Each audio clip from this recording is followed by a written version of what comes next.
me also ask you about the other big headline that's expected over the next few days. Tim Cook's arrival in India is being speculated on. He's, of course, in China at this point in time. And, of course, we understand that the government may give some exemptions to Apple through the single brand route for Apple to set up its own stores here in India. They may be exempt from the 30% sourcing requirement. What's your own take? Tim Cook is coming to India. Apple is coming to India. He's meeting a number of startups in Bangalore. I mean, they're doing a lot of work around apps in India, but he's coming in and he's likely to meet the Prime Minister in India. And they had applied for opening stores in India. There was an issue about sourcing. This issue, not with reference to Apple alone, but with reference to cutting-edge technology, had gone up to the government, and government had taken a call that in cutting-edge technology projects, we will look at this on a case-by-case basis. And there was a committee constituted, and that committee has said that Apple is cutting-edge technology. It's impossible for that particular device to have 30% local sourcing unless you don't manufacture the whole product here. But Apple is a part of a global supply chain. I mean, some things are made somewhere here, some things are made designed somewhere else. They are manufactured in China, they are assembled somewhere else. So India has to become an integral part of the global supply chain, which it is becoming with a number of other manufacturers in due course. As Apple opens up its stores here, what I foresee is with Foxconn getting into manufacturing in a big way. They're doing manufacturing for about 10 different manufacturers. The next step for them, logically, other than opening up a vast number of stores in India, a logical step forward should be that they manufacture in India as well. And I think we need to create that right ecosystem. Speaking of creating the right ecosystem, what is the expectation in terms of FDI from Apple? It probably is part of the application if they have submitted one already, or at least must have been part of the consultation process that the committee looked at. Well, at this point of time, the proposal is really for opening up stores. So they open up stores. And that itself, because it's not a sales store. An Apple store is an experiential store.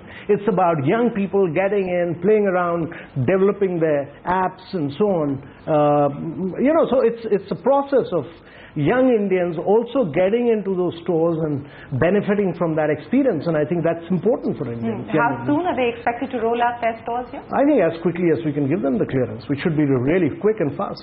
So can we expect that to coincide? I think it's important. No, it's important for Apple as well because yes, they said that. I mean, after China, India is the market that they expect will drive growth for them. If their share of the market is falling in China, they're very keen to expand their market in India, and India's growing and expanding in the smartphone business in a very big way. My view is that by 2024, we'll have 1 billion Indians with a smartphone. Every Indian will have a smartphone, and every Indian will have a smartphone, and every Indian will have a biometric. So everybody will be doing a direct benefit transfer through a mobile smartphone, and that no other country in the world will have. And therefore, it's important for Apple to be a part of this great technological revolution which will happen in India. What will be the key objectives? By when can we expect that kind of detailing? So a lot of work has to go into this. We already at this point of time, we're doing a range of outcome-based analysis, presentation, really pinning down each department in terms of performance and what they have to achieve. But doing a 15 years vision document, which also includes internal security and defense, is an exercise. Which is different from what the 5-year plan is. Yeah, it's a very different thing. And, so it's to do that kind of a perspective analysis, you need to sit with a range of experts. You need to get their inputs. You need to have a very futuristic thinking on how you want to take India from its present level of growth and where do you want to position India in the global economy.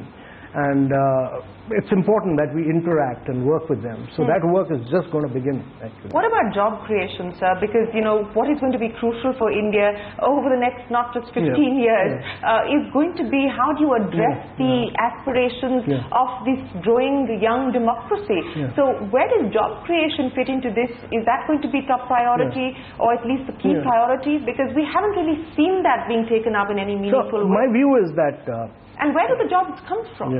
So my view, Shereen, is that the focus has to be on accelerated growth. It has to be on inclusion. It has to be on equity. and definitely it has to be on job creation. The key for India is that you can't have growth without jobs, and you need to focus on labor-intensive sectors. You need to focus on textiles. You need to focus on fruit processing. You need to focus on gems and jewelry. You need to focus on leather. You need to focus on construction, and these are sectors which are going to create. So are these going to be the sectors? I mean, food processing already we've seen several changes being announced. We're still awaiting clarity on the FDI and food marketing. But do you believe that these are going to be the sectors where we are going to see further liberalization, perhaps a new textile policy, which is being speculated as well? So these are sectors, actually, if you analyze in terms of vast number of jobs that can be created, it are these sectors which are very critical for India's growth.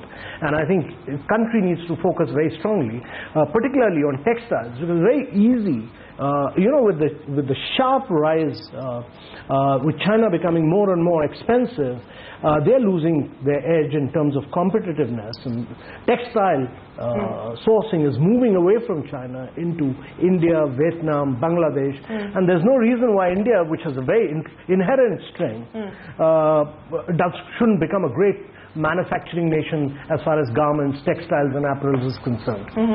So, it's been a few months now that you've been here at the NITI Aayog.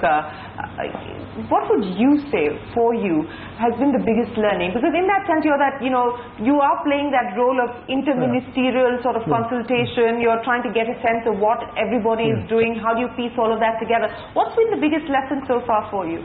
Well, my biggest lesson is that when I delved deeper into issues, I realized that you can't become a great nation if you don't focus on education and health.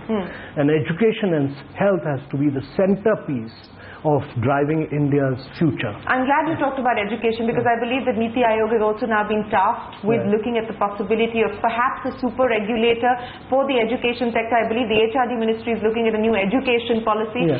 What can we expect? Not regulator. I think what's important is, and which the Prime Minister has laid out very strongly, is that you need a reorganization of your administrative setups.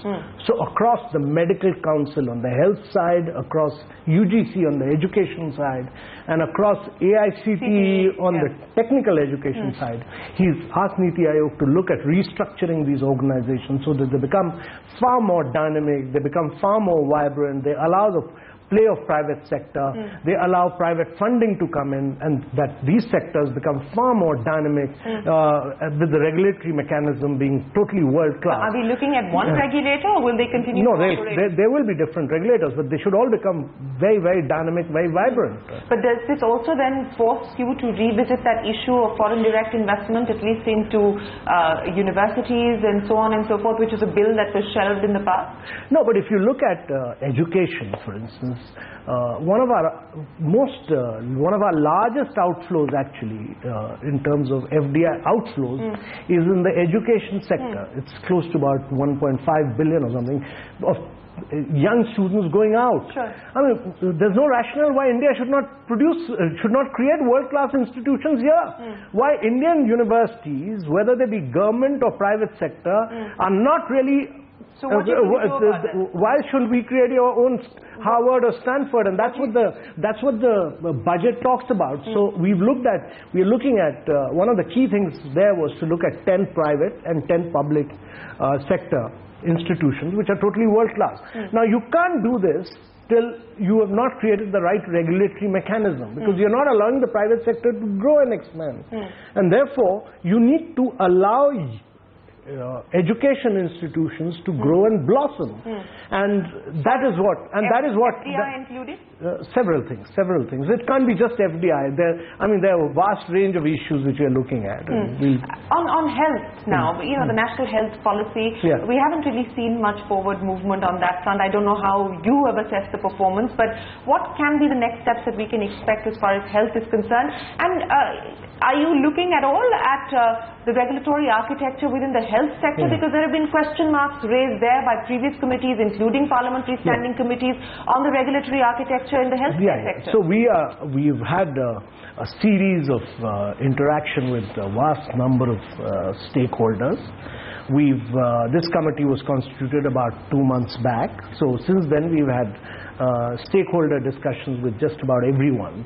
We've interacted with doctors, we've interacted with the MCI itself, we've interacted with some very learned professors, we've interacted with some of the people who were involved when the MCI was not there for a while.